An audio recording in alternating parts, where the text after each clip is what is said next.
Sudah mulai ya? Sorry nih, saya lagi asyik banget baca buku tentang toponimi Kabupaten Tegal.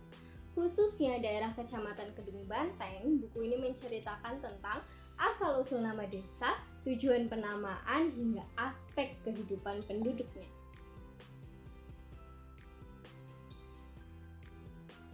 Setelah membaca ini, saya menyadari bahwa penulisan bentuk sejarah apapun itu bentuknya enggak gampang. Butuh banyak unsur dan konsep berpikir yang terlibat hingga menjadi sebuah bentuk tulisan. Nah, kali ini kita mau membahas tentang unsur-unsur dan konsep berpikir sejarah. Gimana ya? Let's go!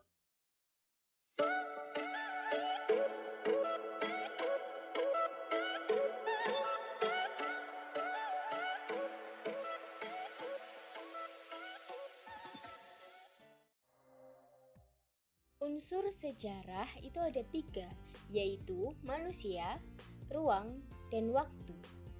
Kita bahas unsur yang pertama, manusia. Seperti yang kita tahu, sejarah adalah ilmu yang ngebahas tentang manusia.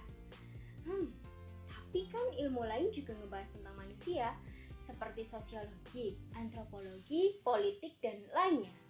Terus apa dong bedanya dengan sejarah? Perbedaannya ada di titik perhatiannya. Kalau sejarah ngebahas tentang aktivitas manusia dalam segala bidang dengan perspektif waktu. Manusia juga punya kedudukan sebagai objek sekaligus subjek dalam sejarah. Sebagai objek sejarah, manusia merupakan aktor dalam setiap kejadian sejarah. Sebagai subjek sejarah, manusia berperan merekonstruksi sebuah kejadian menjadi sebuah kisah atau cerita. Next, unsur berikutnya yaitu ruang dan waktu. Kedua unsur ini tidak bisa dilepaskan satu sama lain. Ruang tanpa waktu bagai siang tanpa malam, bagai sayur tanpa garam, bagai ambulan tanpa uwil-uwil. Ruang adalah tempat terjadinya peristiwa dalam perjalanan waktu, sementara waktu menunjukkan perjalanan manusia, di mana manusia hidup dan beraktivitas di dalamnya. Contoh keterkaitan konsep manusia, ruang, dan waktu dalam sejarah bisa kita lihat dalam peristiwa proklamasi kemerdekaan RI. Pembacaan naskah proklamasi dalam unsur sejarah, Pak Soekarno dan Pak Hatta berkedudukan sebagai unsur manusia. Halaman rumah Pak Soekarno, tepatnya di Jalan Pegangsaan Timur nomor 56 Jakarta, dikategorikan sebagai unsur ruang dalam sejarah. Peristiwa tersebut terjadi pada pukul 10 tanggal 17 Agustus 1945. Setelah kita mengetahui unsur apa saja yang dibutuhkan dalam sejarah, kita juga perlu memahami bagaimana sih konsep berpikir dalam sejarah dan mengapa konsep berpikir dalam sejarah menjadi penting.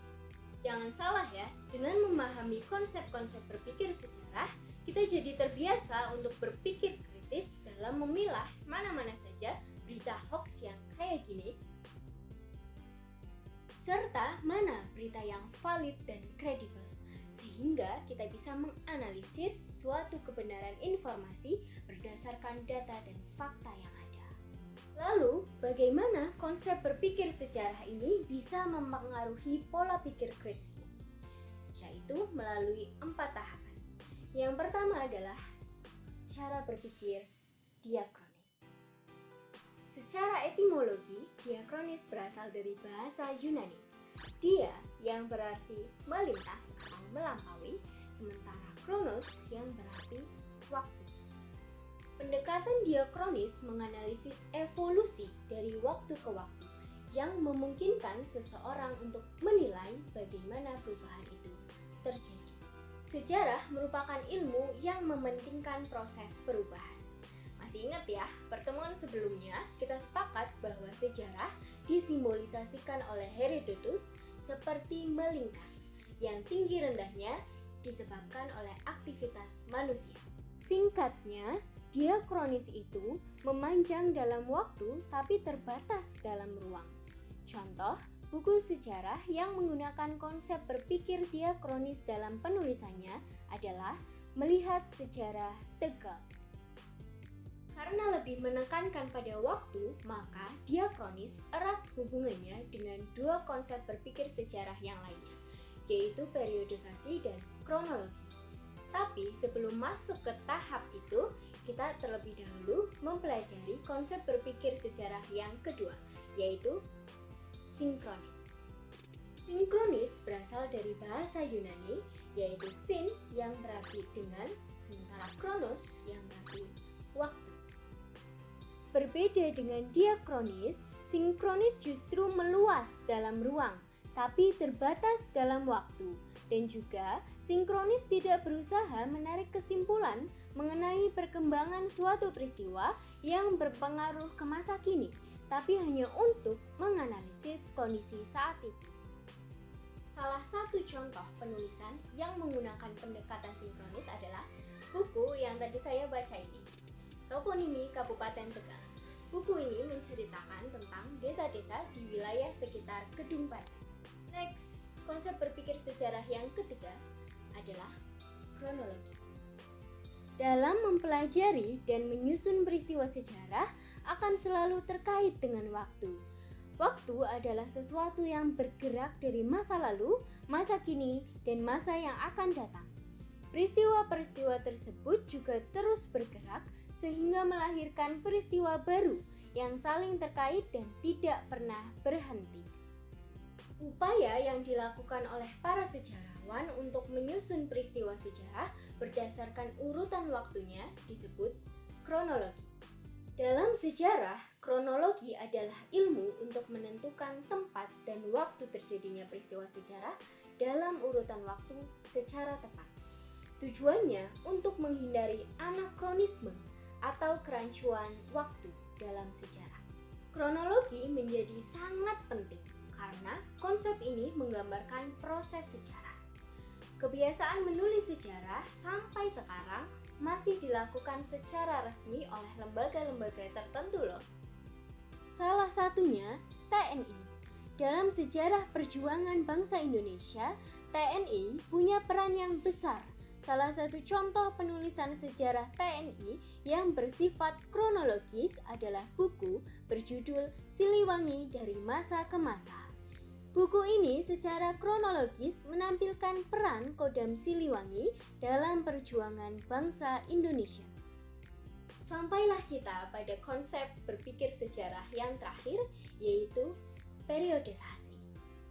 Sebelumnya, kita sudah sepakat bahwa dalam sejarah erat kaitannya dengan konsep waktu. Selain kronologi, waktu dalam sejarah juga akan membentuk periodisasi. Tujuannya mempermudah orang lain untuk mengetahui ciri khas atau karakteristik kehidupan manusia pada masing-masing periode. Singkatnya, periodisasi itu semacam season yang ada di drakor-drakor favorit kamu. Mengapa begitu?